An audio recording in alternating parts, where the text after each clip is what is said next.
पिंकी को मिली जादुई फ्रॉक। फूल नगर में एक पिंकी नाम की एक लड़की रहती थी। पिंकी के माता पिता की मृत्यु उसके बचपन में ही हो गई थी, जिसके बाद पिंकी अपनी नानी के साथ रहने लगी। पिंकी की नानी के पास इतने पैसे नहीं थे कि वो उसे अच्छे कपड़े और खिलौने लाकर दे सके। पिंकी को हमेशा से ही एक लाल फ्रॉक खरीदने का सपना था, लेकिन उसकी नानी बस इतना ही कमा पाती थी जिससे उन्हें रोज का भोजन मिल जाया करे। ये सब देखकर पिंकी कभी अपनी नानी को इस बात के लिए परेशान नहीं करती थी।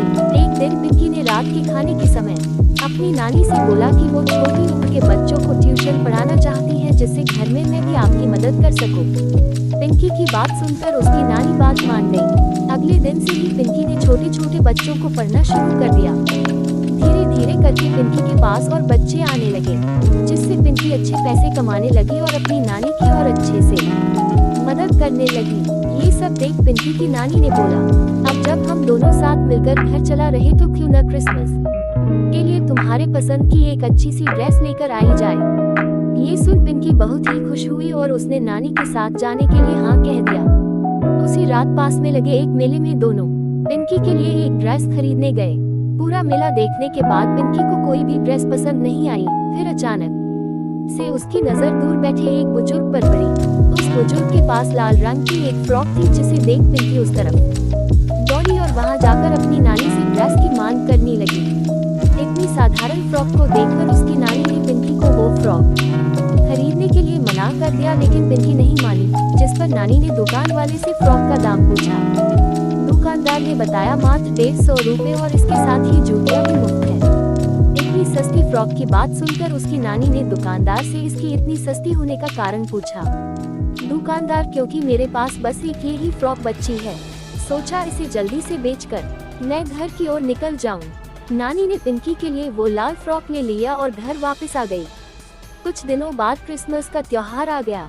पूरा शहर रोशनी से जगमगा रहा था। पिंकी ने खुशी खुशी अपनी वो लाल फ्रॉक भी पहन ली।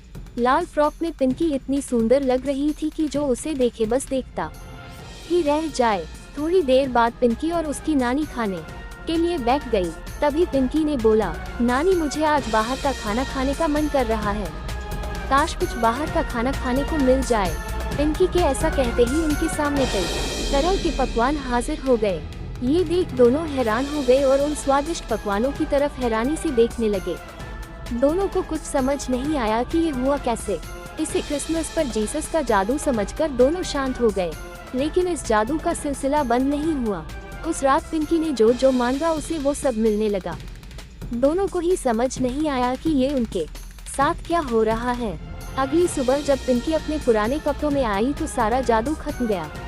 कई दिनों तक दोनों काफी कश्मकश में रहे कि क्रिसमस वाले दिन उनके साथ वो सब कैसे हुआ। एक दिन पिंकी और नानी को पास में किसी समारोह में जाने का निमंत्रण मिला और एक बार फिर पिंकी ने अपनी वो लाल फ्रॉक पहन ली। रात को समारोह खत्म होने के बाद दोनों वापस आ रहे थे कि तभी उन्हें कुछ डाकुओं ने घेर लिया। डाकुओं का सरदार ने कहा, हाँ, जितना भी पैसा है तुम्हारे पास हमें दे दो, वरना हम तुम्हें मार देंगे।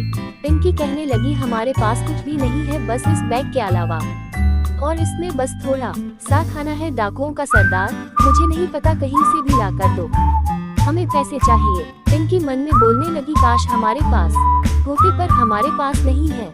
पिंकी के इतना कहते ही उसके हाथों में ढेर सारे पैसे आ गए।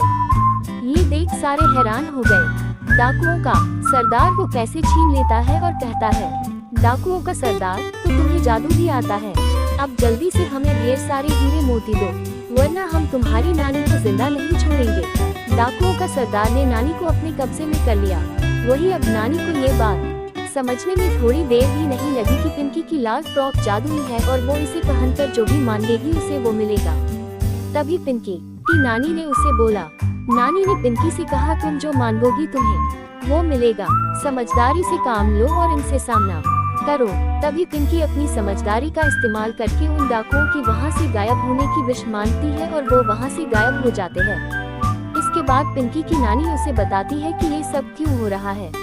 तभी वहाँ वो दुकानदार आता है और उसे देखकर दोनों हैरान हो जाते हैं, क्योंकि वो दुकानदार पिंकी के पिता का रूप ले लेता है। साथ ही वहाँ पिंकी की माँ भी आ जाती है। पिंकी बहुत हैरानी से कहती है, पिताजी आप। वो बुजुर्ग आदमी पिंकी का पिता होता है और बताता है, हाँ, मैं कई सालों से मैं तुम्हारे बड़े होने का इंतजार कर रहा था कि कब मैं तुम्हें ये जादुई फ्रॉक दूं। ये फ्रॉक तुम्हें तभी मिल सकती थी जब तुम एक जिम्मेदार लड़की बनती और अपनी नानी के साथ कदम से कदम मिलाकर तुम घर संभालती, और तुमने कुछ ऐसा ही किया। इससे ज्यादा जिम्मेदार इस उम्र में तुम क्या होगी, तभी मैंने तुम्हें ये फ्रॉक देने का फैसला किया। नानी कहती है, पर बेटा तुम्हारी तो मृत्यु हो गई थी, फिर तुम वापस कैसे आए? पिंकी की माँ, और मेरी मृत्यु का समय वो नहीं था जब हमारी मृत्यु हुई थी। इसी वजह से हम भटक रहे थे। भटकते भटकते हम एक परी के पास पहुँचे।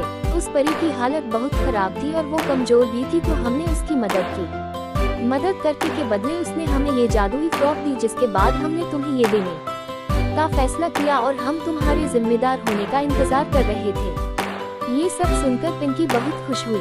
वही अपनी बात कहकर पिंकी के माता पिता वहाँ से चले गए और उन्हें मोक्ष की प्राप्ति हो गई।